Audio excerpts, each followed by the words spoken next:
Evening. My name is Alan Haley. I'm the Director of Development and Communications for Lawyers Committee for Better Housing. Thank you for joining us tonight, and we apologize for our brief technical delay in getting started. We're very excited to have tonight's Tenant Thursdays to present to you. In the last few weeks, we've talked about changes to the state of Illinois' eviction moratorium and how to use rentervention.com to prepare a COVID-19 impact notice to give to your landlord. Tonight, we are delighted to be joined by some of Lawyers Committee for Better Housing's community partners. These include Ray Carizzi from the Center for Conflict Resolution, Carla Krobach from Carpels, and LCBH's own Michelle Gilbert, our Director of Legal Services. Tonight's topic is the Early Resolution Program, which is a joint initiative of LCBH, Carpels, and CCR. And to get us started tonight, we're going to have each guest tell you who they are and their organization's role in the ERP. So Michelle Gilbert, if you would get us started, please. Good evening, and as I indicated, I'm Michelle Gilbert. I'm the legal director at LCBH.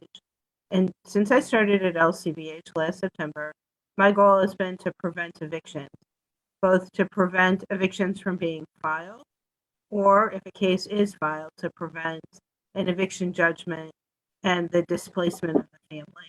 We do that through legal advocacy, negotiation with landlords, and with our supportive services, advocating for rental assistance. So we're very excited to be part of the Early Resolution Program that also includes those elements of providing advice to tenants in eviction courts, and in that all of the courts are court hearings are being conducted online. Our presence is online as well, and so we are in Zoom courts. So let me pass this off to Ray, who is the organizer of our presence in Zoom court. Thank you, Michelle. Hi, everyone. I'm really pleased to be with you here tonight to talk to you about the Early Resolution Program.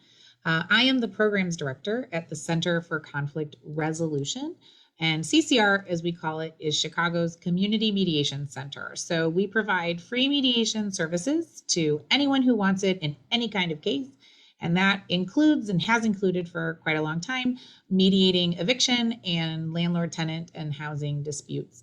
So we've done that in partnership with the court. And then in particular with this program, we are providing mediation services for cases that are referred through early resolution, as well as staffing the case management of cases that move through the early resolution program while in the courthouse. And we're going to talk to you in more detail about that later, about the different access points, but we're both case managers in the program and providers of mediation services. And I will pass it along to Carla. Thank you, Ray. I'm Carla Krobach, and I'm a supervising attorney at Carpels Legal Aid. And we are Cook County's largest legal aid hotline, where we provide advice and referrals to clients. We are the lawyers in the trenches. So we're going to be the ones who are picking up the phone when you call this ERP phone number that we are sharing with you. And as part of the courtroom process, we're going to be the attorneys that you speak with who can direct you to the best legal aid resources available. Thank you, Carla, Ray, and Michelle for those introductions. So why don't we just get into the meat of why we're here tonight?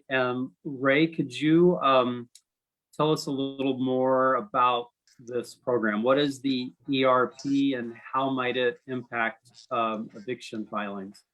Absolutely. Thanks so much, Alan. So ERP, the Early Resolution Program, is part of a larger countywide initiative that's referred to as CLAD, which is the Cook County Legal Aid for Housing and Debt. And I know that we're planning to drop somewhere a link for you that'll take you to a website that has more information about the program, but I'm also going to discuss it a little bit here. So there are a few different case types that are served by the CLAD program. One of them is foreclosure, which we're not talking about tonight. That's sort of its own element within the program. And then there's the early resolution program, which focuses on 3 specific case types: debts, tax deeds, and eviction. And that's where what we want to talk to you about today. So the eviction cases in early resolution as part of the CLAD program. And the project is in partnership with the Cook County court system.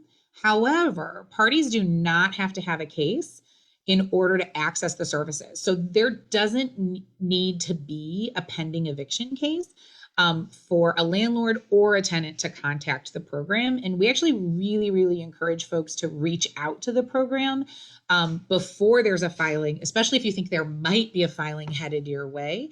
And that's true for landlords and tenants as well. So if you're a tenant that hasn't been paying rent and you're concerned that your landlord might be filing, or if you're a landlord who's thinking of filing, accessing the program early is a totally appropriate way to use it. And you do that by calling the phone number. So there's a phone number and an online referral link, as well as the Rentervention program that I'm sure has been spoken about in other events here. So all of those can link you up with some resources to get you connected to either prepare for going to court if there's a court date pending, or to maybe even resolve everything that's happening without ever having to see the inside of a courtroom or a virtual courtroom. The other way that folks might access the program is if you've got a court case and you appear in court.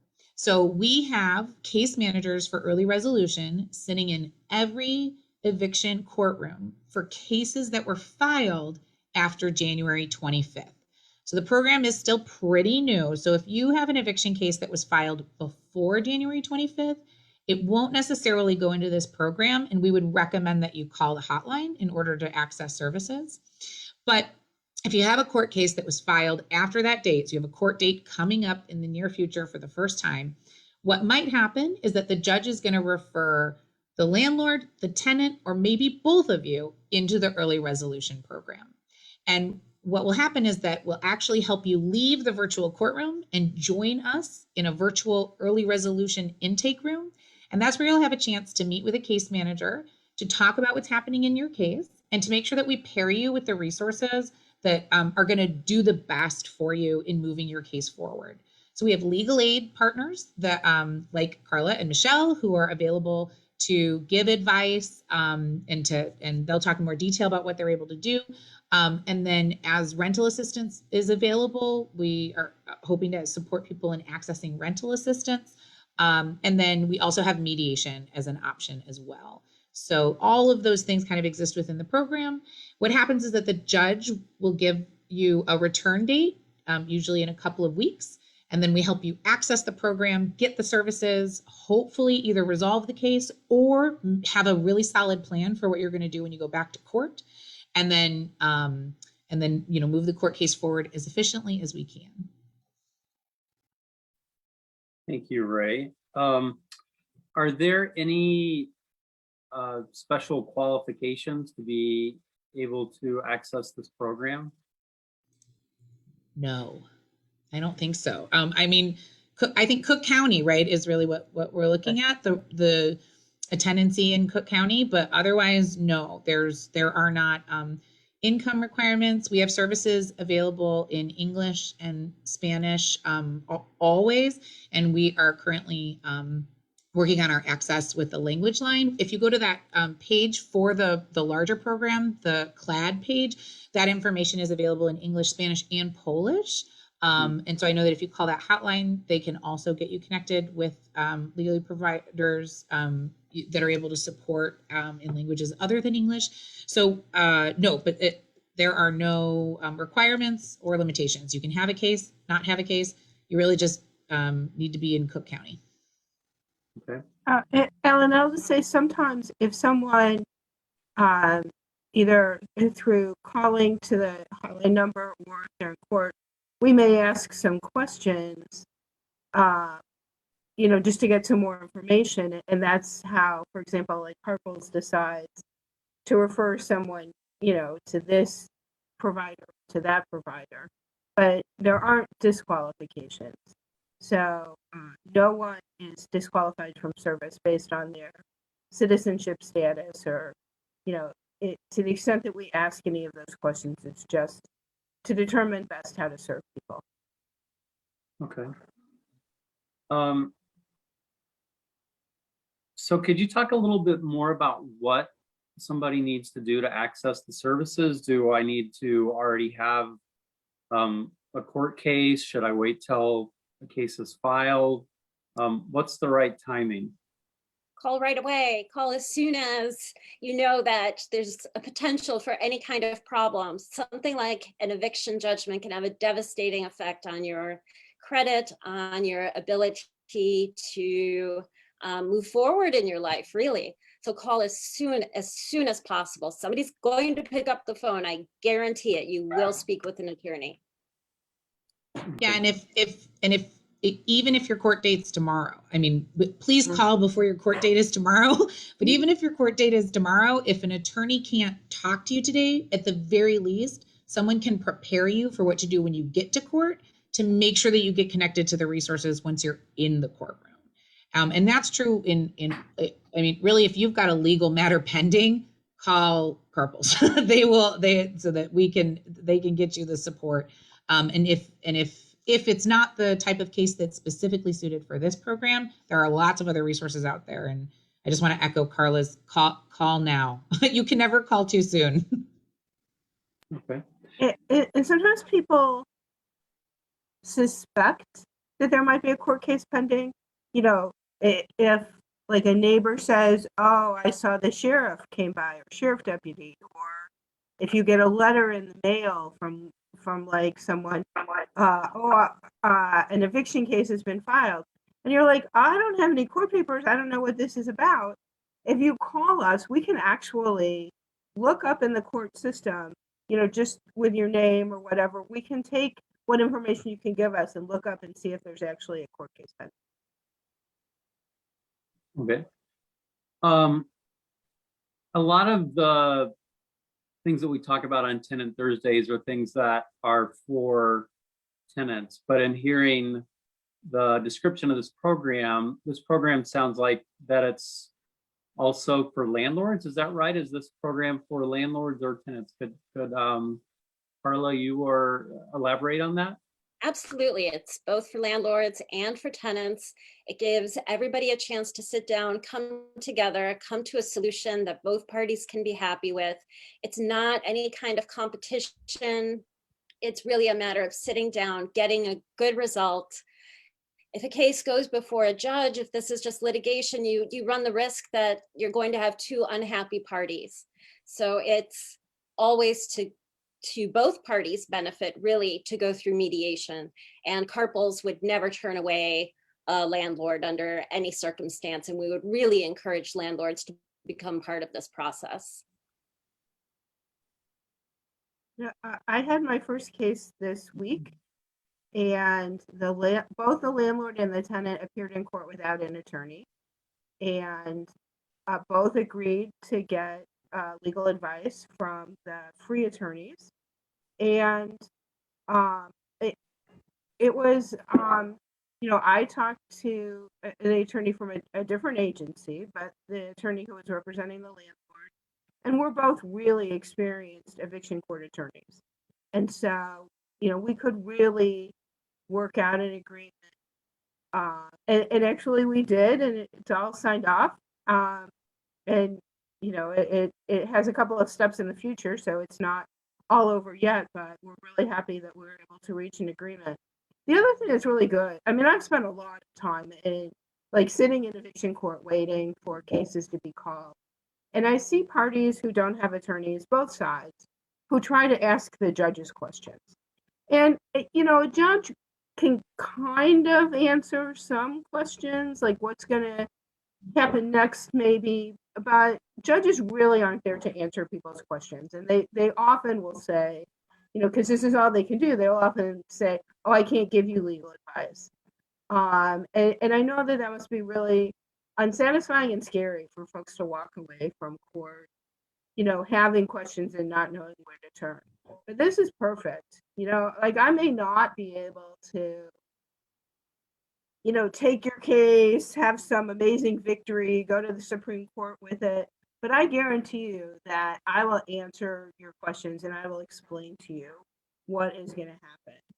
And people really appreciate that peace of mind. Like at least they can understand what's happening. And it's a weird process. And we lawyers use all sorts of words that, they mean one thing outside in the real world, and then we change them around. And it can be really confusing if it's not a place that you spend a lot of time, unfortunately, whatever. I have spent a lot of time in eviction court, so I'm really well suited to answer people's questions. Ray, could you talk a bit about where CCR's role comes in then in this context, where this program is for landlords as well as tenants? What does it mean to provide mediation services, and what is CCR's role in this process? Absolutely. So the mediation is an opportunity for people who are in conflict to sit down with a neutral third party and have a conversation about whatever's going on, right? So let's say a landlord and a tenant are referred into the program, and the tenant talks to Carla, or I'm sorry, the landlord talks to Carla and the tenant talks to Michelle. They are going to have a lot of really important questions for you about what's happening in your case legally.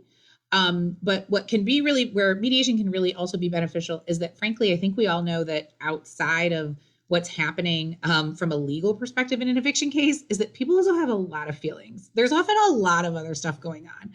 Most landlords and tenants that I have worked with over the years have tried to work things out in the past, and it can sometimes feel really powerless to either bring people to court or to feel like you're being dragged into court.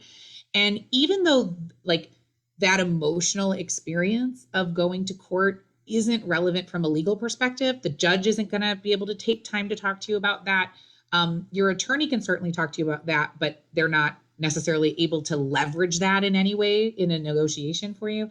In the mediation, because we have the people together in a room, we're really able to make space for you to have that kind of conversation. And so the idea is that, sometimes it can be really easy to solve the dispute that's in front of you, right? We're going to move out on such and such a date and pay this amount of money, right? We all agree on all of that. But I'm still really, really mad at you, right? Like I'm still stressed, right? So we can solve the legal case and still not really solve the conflict. And so the mediation can be an opportunity to just sort of solve some of that other stuff. A lot of landlords and tenants that we have seen, not just in the program, but in the years that we've done mediation, it's like, that's often a long relationship. You've typically tried to work things out in the past.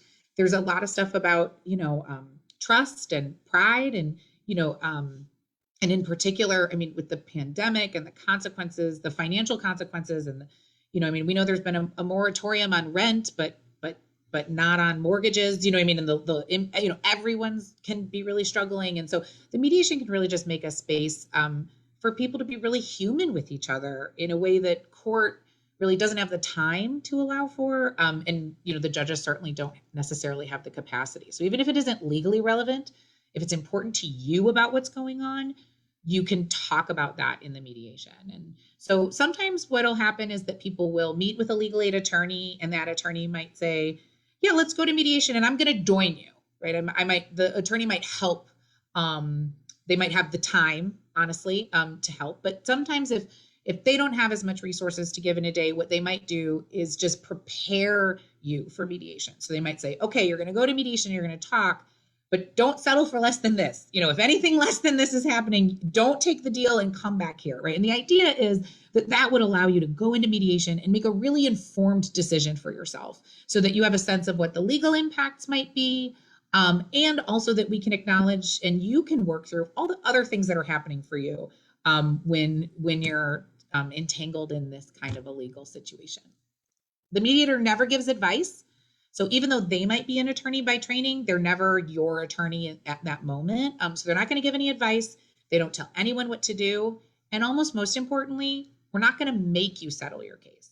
It is totally okay with me if you come to a mediation and you have a conversation and you learn like there isn't a good enough offer on the table with me. I would either rather talk to attorney again or take my chances with the judge. Carla said earlier, you often end up with two unhappy people. But if there's not a good enough offer for you on the table in mediation, it's okay to walk away. We just really want, if you're going to end up in court, we want that experience to be one where you have as much information and resources going into that process and that experience as possible. So we're never going to force you to settle your case either.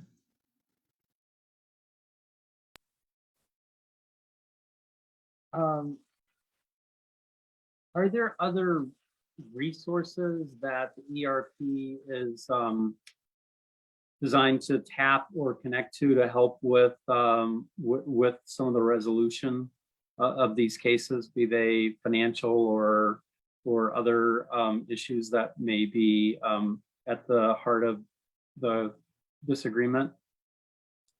There will be rental assistance coming. It's coming in the spring, so stay tuned for that information.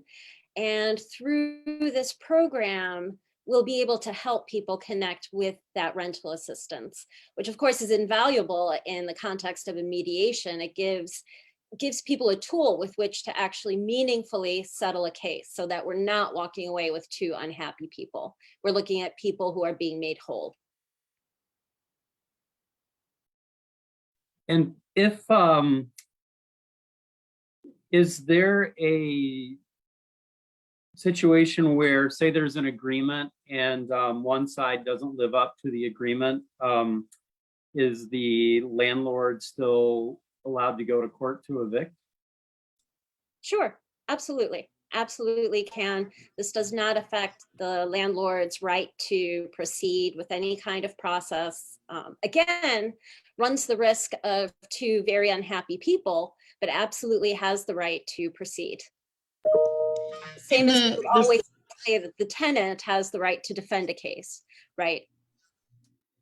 And the Illinois Supreme Court recently came out with forms that for us to use in these types of cases if there's an agreement between the parties in an eviction. And so those forms, they actually contemplate the next steps. If, you know, so if this is supposed to happen and it doesn't, what happens next? So, so participants would leave early resolution with an agreement and a very clear sense of what the consequences are or outcomes for everyone if everyone doesn't live up to what they say they're going to do. So we don't know the future, of course, but we do those forms do support us in making sure that we're having a conversation about next steps and helping make sure that everyone can anticipate what the other possible outcomes could be.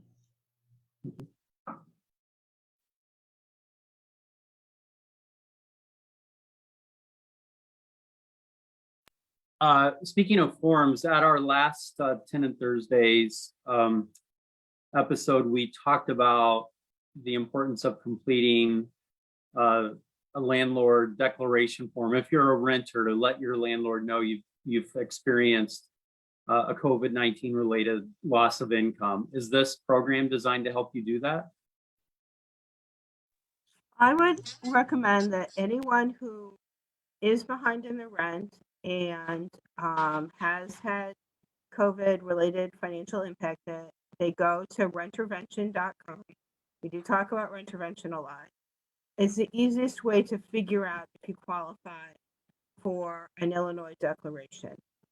And it goes through and explains things and tries to do it in sort of plain language, not legalese. If you answer the questions so that you qualify, then it will actually prepare the declaration for you and it will email it to you. And tenants do not need to wait until they get the declaration from the landlord. They don't have to wait until they've got a 5-day notice. In fact, definitely don't wait until you have court papers.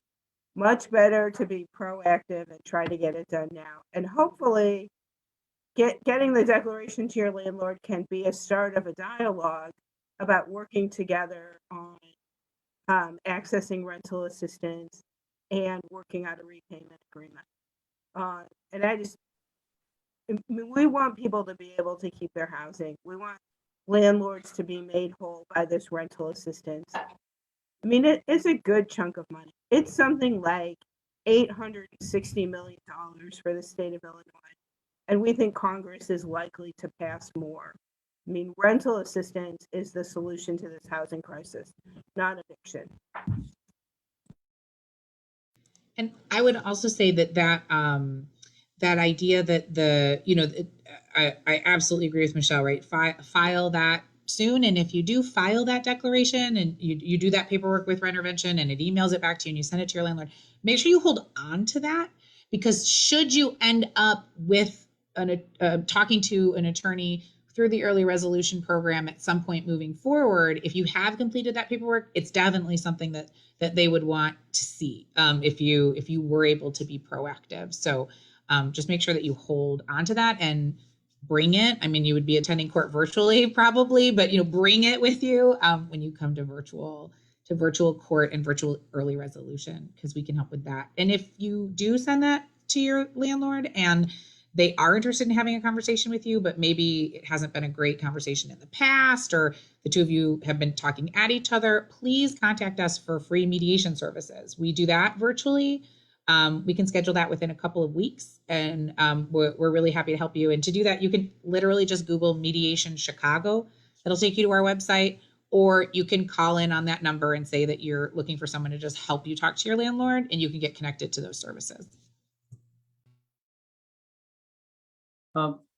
One of the questions that we have in the chat, and this is actually going to be a topic in a couple of weeks, at least as it relates to fair housing. We have a question in the chat as to whether any of our programs can help somebody that has a felony to find housing.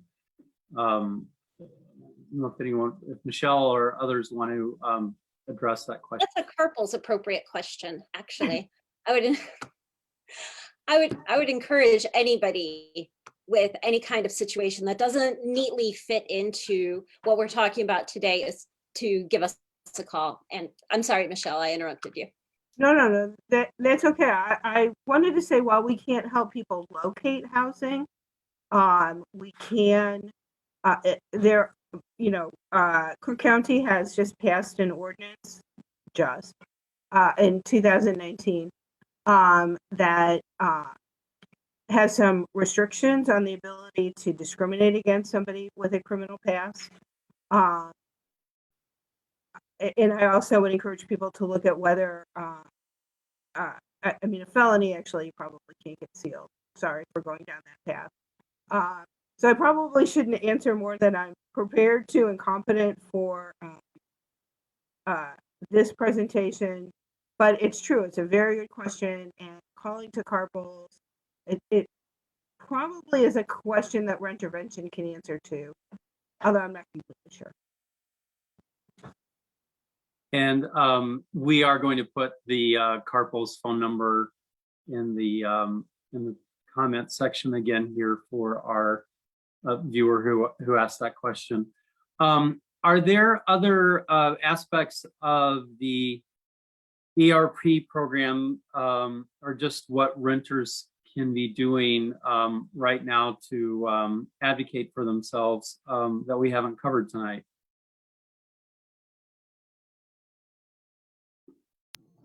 Call us.